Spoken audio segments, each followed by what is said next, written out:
In previous videos on Scratch My Blocks, we've explored creating a custom block, tips and tricks for success, and when and why you might want to use them. The My Blocks category of blocks may be used to protect a sequence of code that has been proven to work, collect a sequence of code that will be used over and over, or to parse out sections of code for easier assembly elsewhere. But the blocks we've created so far performed the exact same steps each time.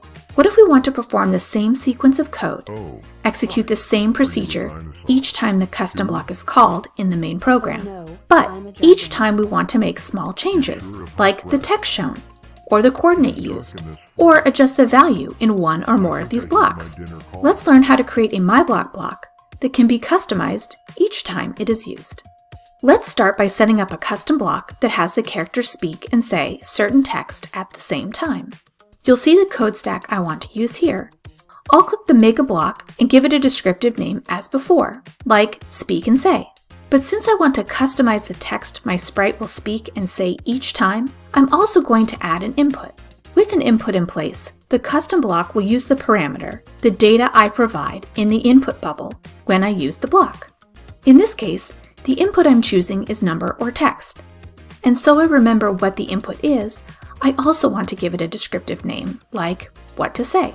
Back in my scripts area, I'll add the desired code sequence under the define block.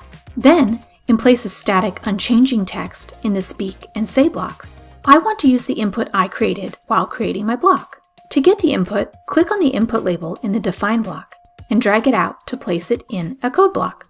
In this case, I want to use the same text in both the speak and say blocks, so I'll do that 2 times. Now when I use this custom block in my main program, you can see the blank input bubble where I can enter the parameter, in this case my custom text. Let's run the code to see how it looks. Hi, I'm a dragon. I have hot breath. I'm able to use the same code sequence and customize it over and over without rewriting this code stack each time. And if I need to make edits to the procedure, I only need to make changes under the define block to update everywhere the block is used in my main program. Hi, I'm a dragon. I have hot breath. Let's see another example where I want to customize the X and Y coordinate every time I run my custom block. As I create my custom block, I can add labels between inputs to help me remember what is what as I use the block and fill in the parameters.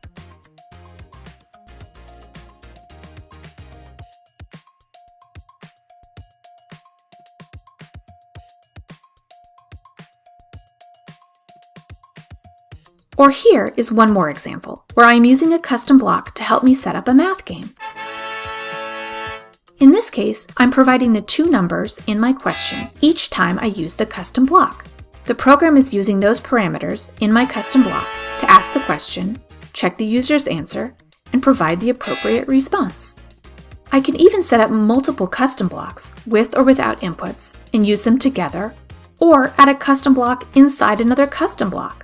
Be sure to check out the tips and tricks shared in the other My Blocks videos for more information. The possibilities are endless. What will you create?